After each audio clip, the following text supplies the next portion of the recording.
என் அன்பு சகோதர சகோதரிகளே, ஆண்டவராகிய இயேசு கிறிஸ்துவின் நாமத்தில் என் அன்பின் வாழ்த்துக்கள். இன்றைய முத்தின் மூலமாக உங்களை சந்திப்பதிலே நான் மகிழ்ச்சி அடைகிறேன். கர்த்தர் உங்களை ஆசீர்வதிப்பாராக. பின்மாற்றத்திலிருந்து எப்படி வெளியே வருவது என்பதை குறித்து நம்ம ஒவ்வொரு நாளும் தியானிக்கிறதற்கு தேவன் கிருபை பாராட்டி வருகிறார். ஏசாயா 60ஆம் அதிகாரத்தின் முதல் வசனம், எழும்பி பிரகாசி, உன் ஒளி வந்தது. கர்த்தருடைய கிருபையினால கடந்த 2 நாட்களாக எதிலிருந்து எழும்ப வேண்டும் என்பதை நம்ம தியானித்து வருகிறோம். அருமையான தேவனுடைய பிள்ளைகளே, நம்முடைய அந்த தோல்வியிலிருந்து நாம் எழுந்து ஆக வேண்டும். தோல்வியிலேயே இருக்கும் வரைக்கும் நம்மளால ஜெயத்தை ருசிக்க முடியாது, சுதந்திரிக்க முடியாது என்பதை நம்ம தியானித்தோம். நேற்றைய தினத்துல நம்முடைய தூசி, நம்ம மேல படிந்த தூசி, அதை பாறாங்கல்லாய் நினைக்கிறோம். அது பாறாங்கல் அல்ல, அது ஒரு பாரம் அல்ல, அது ஒரு தூசி. அதை உதற முடியும். நம்பிக்கையோடு அதை உதறிவிட்டு எழும்புங்கள். கர்த்தர் நமக்கு அந்த கிருபைகளை தருவாராக. இந்த நாளிலும் கூட ரோமருக்கு எழுதின நிருபம் 13ஆம் அதிகாரம் 11வது வசனத்தை நான் படிக்கிறேன். ரோமர் 13ஆம் அதிகாரத்தின் 11வது வசனம்,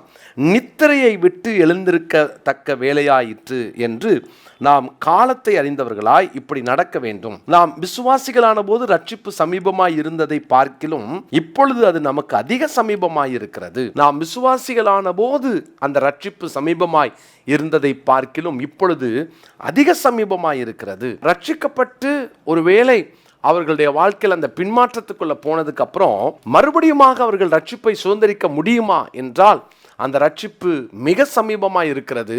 அதை சுதந்திரிக்க முடியும். ஆனால் திரும்ப எழும்ப வேண்டும் என்றால் நித்திரையை விட்டு எழும்ப வேண்டும் என்று ஆண்டவர் இன்றைக்கு நம்மோடு பேசுகிறார்.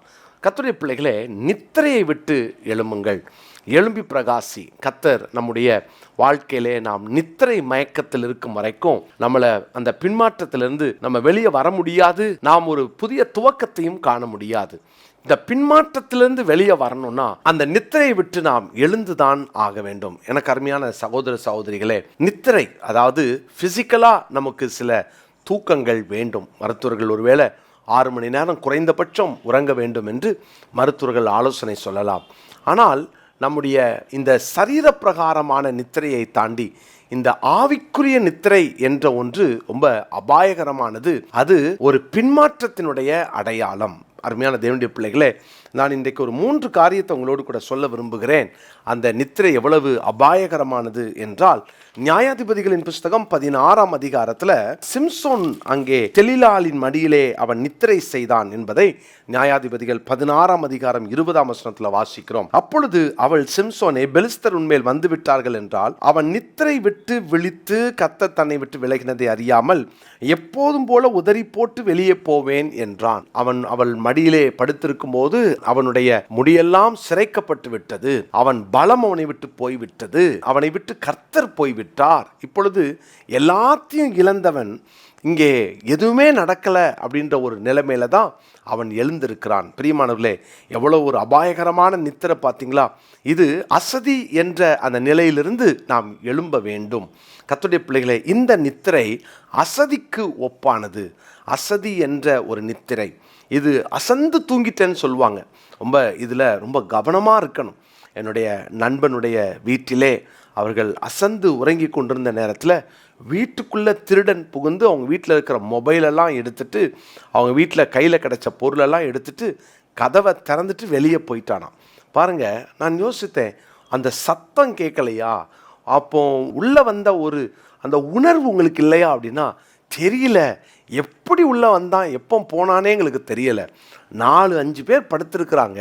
அதன் மத்தியில் அவன் உள்ளே வந்து இத்தனை பொருளை எடுக்கிற வரைக்கும் எப்படி தூங்க முடிஞ்சது? அந்த அசதி அவங்களை சுற்றி என்ன நடக்குதுன்றதே தெரியாமல் உறங்கி இருக்கிறாங்க. இப்படி தான் ஆவிக்குரிய வாழ்க்கையில் நம்ம என்ன நடக்குதுன்ற உணர்வே இல்லாமல் நாம் வாழ்வது கூட ஒரு அசதியோடு கூட உறங்கி கொண்டிருக்கிறோம் என்ற அர்த்தம். ஆண்டவர் இன்றைக்கு எழும்பு என்று சொல்லுகிறார். நித்திரையை விட்டு எழும்ப வேண்டிய நேரத்திற்கு நாம் வந்திருக்கிறோம்.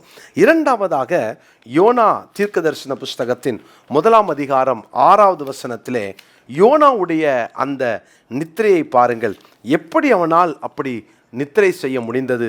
6ஆம் வசனத்தில், அப்பொழுது மாலுமி அவனிடத்தில் வந்து, நீ நித்திரை பண்ணுகிறது என்ன? எழுந்திருந்து உன் தேவனை நோக்கி வேண்டிக்கொள், நாம் அழிந்து போகாதபடிக்கு சுவாமி ஒருவேளை நம்மை நினைத்தருளுவார் என்றான். இவ்வளவு ஒரு மோசமான கடல் சூழ்நிலை காற்று கொந்தளிப்பு, ஜனங்களெல்லாம் தங்களுடைய சரக்குகளை எல்லாம் தண்ணீரில் எடுத்து போடுகிறார்கள், லேசாக்குகிறார்கள். ஆனால் ஒருவன் மாத்திரம் இப்படி எப்படி தூங்க முடியும்? இது பின்மாற்றத்தோடு ஒப்பிட்டு பார்ப்போம் என்று சொன்னால், தேவனுடைய பிள்ளைகளே, ஒரு ஆத்தும பாரத்தை இழந்த ஒரு நிலை, ஆத்தும பாரத்தை இழந்து விட்டால் அந்த பின்மாற்றம் உள்ள வந்துருச்சுன்னா இதெல்லாம் அடையாளங்கள். நமக்கு ஆத்தும பாரம் போயிடும். யார் ரட்சிக்கப்பட்டா என்ன, ரட்சிக்கப்படலான்னா என்னன்னு சொல்லி நமக்கு ஜெபிக்க ஓடாது. ஆத்தும பாரம் நமக்குள்ள என்னைக்கு இல்லையோ அது ஆத்தும பாரம் இல்லாமல் உறங்குகிற அந்த நிலையை அங்கே காண்பிக்கிறது. தேவனுடைய பிள்ளைகளே, உங்கள் வாழ்க்கையில் இது ஆத்தும பாரம் இருக்கா? ஆத்துமக்களுக்காக ஜெபிக்கிறதுக்கு உங்களுடைய ஜெப நேரத்தில் கொஞ்ச நேரத்தை நீங்கள் ஒதுக்குறீங்களா? ஆத்மாக்கள் அழிந்து போகிறதை குறித்த ஒரு பாரமும் கரிசனையும் அந்த ஜபமும் உங்களுக்குள்ள உண்டா? அது இல்லைன்னு சொன்னால் யோனா மாதிரி ஆத்ம பாரம் இல்லாமல் அந்த நித்திரையை செய்கிறவர்கள் உண்டு. இன்னைக்கும் அப்படி நிறைய பேர் உறங்குகிறார்கள். காலையில் ஜபத்துக்கு எழும்ப முடியல. காலையில் நம்ம ஒவ்வொரு நாளும் 5:30 6:30 ஜெபிக்கிறோம். தேவனுடைய பிள்ளைகளே, ஒருவேளை அந்த நேரம் நீங்கள் ஜெபிக்கிறதா இருந்தால் பரவாயில்ல, உறங்கிக்கிட்டு இருந்தீங்கன்னா அலாம் வச்சு எழும்புங்க. காலைல 5:30 மணிக்கு ஜபத்தில் வாங்க. நம்ம எல்லாரும் இணைந்து தேசத்துக்காக ஜபிப்போம். நம்ம செய்கிற சின்ன சின்ன ஜபங்கள், சாதாரணமான வார்த்தைகளை கொண்டு செய்கிற ஜபங்கள் தேசத்தில் எத்தனை பெரிய மாற்றங்களை தேவன் ஏற்படுத்துவார் தெரியுமா? நிறைய காரியங்களை நம்ம நேரடியாக பார்த்துக்கிட்டு இருக்கிறோம். ஆத்ம பாரத்தோடு நம்ம ஜெபிக்கணும். அந்த ஆத்ம பாரம் இல்லைன்னா இந்த மாதிரி நித்திரை செய்ய வேண்டிய சூழ்நிலைகள் வந்துவிடும். கவனமாக இருக்கணும். 3ஆவதாக எபேசியர் 5ஆம் அதிகாரத்தின் 14வது வசனத்தை நான் வாசிக்கிறேன். எபேசியர் 5ஆம் அதிகாரம் 14ஆம் வசனம். ஆதலால் தூங்குகிற நீ விழித்து மரித்தோரை விட்டு எழுந்திரு, அப்பொழுது கிறிஸ்து உன்னை பிரகாசிப்பிப்பார் என்று சொல்லி இருக்கிறார். தூங்குகிற நீ மரித்தோரை விட்டு எழுந்திரு. இது ஒரு ஆன்மீக மரணத்தை குறிக்கின்ற ஒரு நித்திரை. அசதியினால் வந்த நித்திரை, ஆத்ம பாரம் இல்லாத ஒரு நித்திரை. 3வது ஆன்மீக மரணத்தில் ஏற்பட்ட நித்திரை. இது ஒரு பயங்கர மோசமானது. தூங்குகிற நீ விழித்து மரித்தோரை விட்டு எழுந்திரு. செத்துப்போன ஒரு நிலைமையில ஒருவேளை ரொம்ப நாளாக கிடக்கலாம். நமக்கு ஆண்டவருடைய பிரசன்னத்தை இழந்து, தேவனுக்கும் நமக்கும் இருக்கிற உறவை இழந்து ஒருவேளை இன்னைக்கு உலகத்தோடு உலகமாக கிடக்கலாம். இது ஆத்துமாவிலே செத்து போன ஒரு அனுபவத்தை குறிக்குது. தயவு செய்து தேவனுடைய பிள்ளைகளே, உணர்வோடு கூட இன்னைக்கு எழுந்திருக்கலாமா? தேவன் கொடுக்கிற அந்த நல்ல வாய்ப்பை இன்னைக்கு நீங்கள் பயன்படுத்திக்குவீங்களா? ஆண்டவரே, எனக்குள்ள இந்த ஆத்ம பாரம் இல்லாமல், ஆண்டவரே, இந்த ஆத்ம மரணத்தோடு அல்லது அசதியோடு நான் உறங்கினது போதும். ஆண்டவரே, நான் இன்னைக்கு எழுந்துடுறேன். ஆண்டவரே, நான் சுதாரிச்சுக்கிறேன். எப்பொழுது வேண்டுமானாலும் ஆண்டவருடைய வருகை இருக்கலாமே. நித்திரை செய்துட்டு இருக்கிற நேரம் ஒருவேளை கர்த்தருடைய பிள்ளையே அசதியோடும் அந்த ஆத்ம பாரம் இல்லாமலும் ஆத்ம மரணத்தின் நேரத்தில் நேசர் வருவார் என்றால் நம்ம கைவிடப்பட்டு விடுவோமே. ஜாக்கிரதையோடு கூட மனம் திரும்பலாமா? கர்த்தருடைய பிள்ளைகளை இந்த நாளுக்குரிய மனப்பாட வசனமாக எபேசியர் 5:14 குறித்து கொள்ளுங்க. எபேசியர் 5:14. நாம் நித்திரையை விட்டு எழுந்திருக்க வேண்டிய நேரமாய் இருக்கிறது என்று வேதத்தில் வாசிக்கிறோம். ரட்சிப்பு சமீபமாய் இருக்கிறது. எழுந்து விழித்து கொண்டு ஆயத்தப்படுவோம்.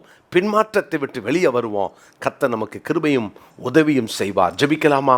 நல்ல தகப்பனே, நித்திரை விட்டு எழுந்து நாங்கள் நேசரை சந்திக்க ஆயத்தப்பட எங்களை ஒப்பு கொடுக்கிறோம். எங்கள் தனிப்பட்ட வாழ்க்கையில் ஆத்ம பாரம் இல்லாமல் ஆத்ம மரணத்தோடு அசதியோடு நித்திரை செய்த நாட்களுக்காக நாங்கள் வருந்துகிறோம் சுவாமி. நாங்கள் மன்னிப்பு கேட்குறோம். ஒவ்வொருவருடைய வாழ்க்கையிலும் தேவன் தந்த நல்ல வாய்ப்புகளை பயன்படுத்தி எழும்ப கிருபை பாராட்டுங்க.